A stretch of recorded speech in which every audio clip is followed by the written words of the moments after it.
Our first slide is on fermentation. Fermentation is the process of converting sugar into alcohol. Obviously, grapes contain sugar, but they also contain wild yeast on their skins, and we'll talk more about that a little later.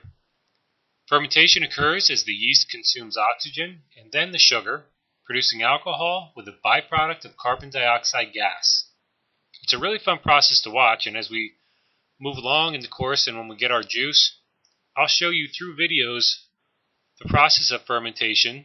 I'll show you the juice as it starts to bubble with that byproduct of carbon dioxide gas. You'll see the whole process firsthand, which is what makes this lecture great, because I'm going to guide you the whole way through step by step. The two main stages of fermentation that we will discuss are primary and secondary.